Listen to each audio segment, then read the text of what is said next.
এই মুহূর্তে যদি একটু গণমাধ্যমগুলোর দিকে একটু নজরে দিই, নানা রকম খবর আসলে আছে।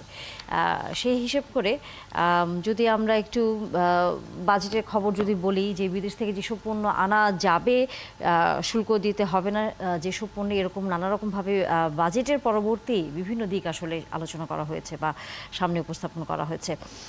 কোন কোন পণ্য আনা যাবে এবং কোনগুলোতে শুল্ক দিতে হবে না, সেই বিষয়গুলো নিয়ে একটু আলোচনা করতে চাই, কারণ তাতে সাধারণ মানুষের কতটুকু আসলে উপকার হয়। আমাদের সাথে যুক্ত আছেন সাইফুর রহমান তপন, সিনিয়র সাংবাদিক। সাইফুর রহমান তপন, অসংখ্য ধন্যবাদ। শুভ সকাল, স্বাগত ৭১ সকালের আলোচনায়। একটু করে যদি আমাদেরকে বলেন যে বিদেশ থেকে তো আমরা নানা ধরনের পণ্য নিয়ে আসি এবং একই সাথে বলা হচ্ছে যে কাস্টমস পণ্যের শুল্ক নির্ধারণে জুন মাস থেকে ডলারের দাম প্রায় ৪ টাকা বাড়িয়ে ১১৩ টাকা ৮০ পয়সা নির্ধারণ করেছে, যার ফলে ডলারের দাম বাড়ছে, আয় বাড়ছে সরকারের, কিন্তু চাপে পড়ছে মানুষ। এই যে বাজেট পরবর্তী এক ধরনের যে প্রতিক্রিয়া দেখা যাচ্ছে, আপনার কাছে কি মনে হয় যে শুল্ক কমিয়ে যে পণ্যগুলো আসলে আমরা আনছি, আদৌ আসলে কি সেগুলো আমাদের জন্য খুব একটা প্রয়োজনীয়তা আছে কিনা? শুভ সকাল।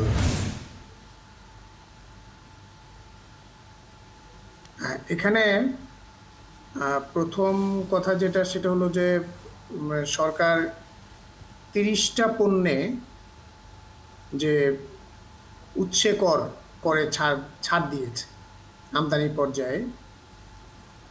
তো এখানে এইটার একটা প্রভাব মানে পণ্য মূল্যের উপরে, অর্থাৎ বাজারে এটার এই পণ্যগুলোর বাজারে পড়ার কথা।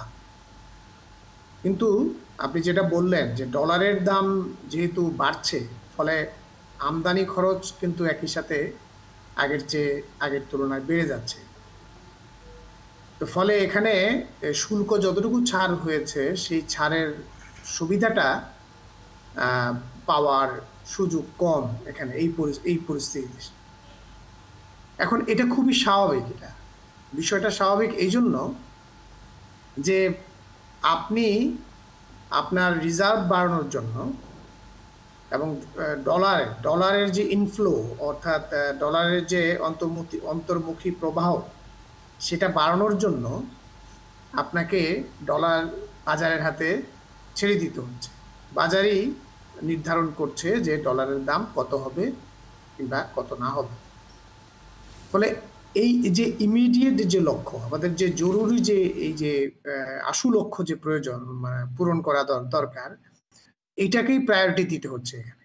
ফলে অন্যান্য যে নেতিবাচক দিকগুলো আছে, অর্থাৎ পণ্য মূল্যের উপরে এটার কি প্রভাব পড়ছে, এখন যদি আমাদের এখানে ডলার যদি স্থির হয়, ডলারের দামটা যদি স্থির হয়, ডলারের বাজার যদি স্টেবিলাইজ করে এবং আমাদের এখানে ডলারের যে অন্তর্মুখী প্রবাহ সেটা যদি বাড়ে, রিজার্ভ যদি বাড়ে, ব্যাংকগুলো কিন্তু আমদানি করার জন্য যে ডলার প্রয়োজন, সেই ডলার সংগ্রহে তারা স্বয়ংসম্পূর্ণ হবে। এখন যেমন তাদেরকে বাংলাদেশ ব্যাংকের উপর নির্ভরশীল হতে হয়, সেটা তখন হতে হবে না, তারা নিজেরাই ডলার সংস্থান করতে পারবে।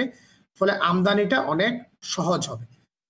ফলে আমি যেটা বলবো সেটা হলো যে সাময়িকভাবে আমাদেরকে এই কষ্টটা মানে স্বীকার করতে হবে ডলারের প্রভাব বাড়ানোর জন্য। আর সত্যিই যদি আমরা ডলারের প্রভাব বাড়াতে পারি, তাহলে একটা একটা নির্দিষ্ট মেয়াদের পরে আমরা সেটা সুফল পেতে পারি। সেটা ফলে এখনকার যে পরিস্থিতিটা, এটা মানে সাময়িক হওয়ার কথা এই পরিস্থিতি।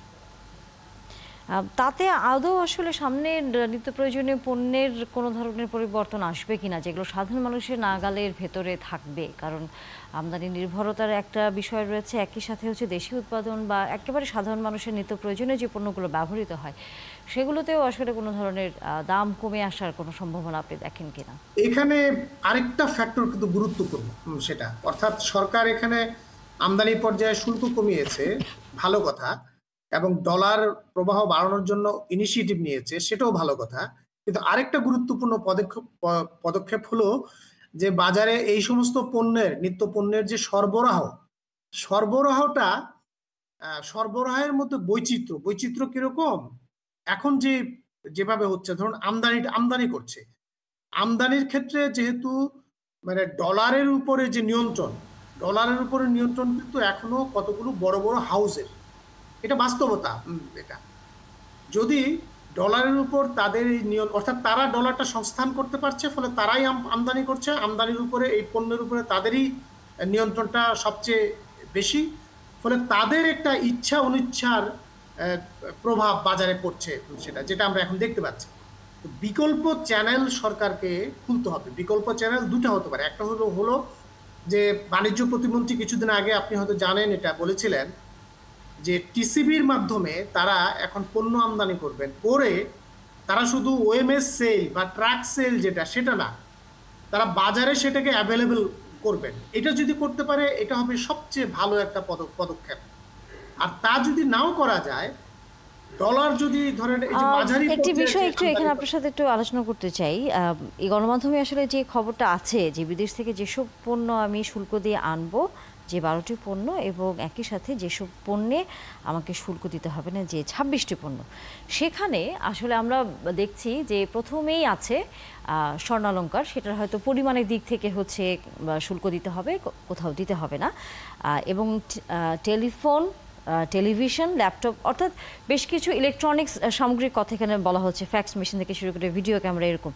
কিন্তু আমার আসলে যে এই প্রসঙ্গটা এই কারণে আমি আনলাম যে এখন আমাদের দেশে কিন্তু উৎপাদিত হচ্ছে এইসব পণ্যগুলো, টেলিভিশন বলেন, বিভিন্ন ধরনের যে ইলেকট্রনিক্স, যে একেবারেই নিত্য প্রয়োজনীয় পণ্যগুলো আমরা ব্যবহার করে থাকি, আমাদের হোম অ্যাপ্লায়েন্স যেটাকে বলা হয়, সেখানে তো যখন আমি শুল্ক ছাড়া বিদেশ থেকে নিয়ে আসবো, তখন তো আমার দেশের যেই উৎপাদনের যে বিষয়টি, সেখানে কি আমার ক্ষতি হয়ে যাচ্ছে না?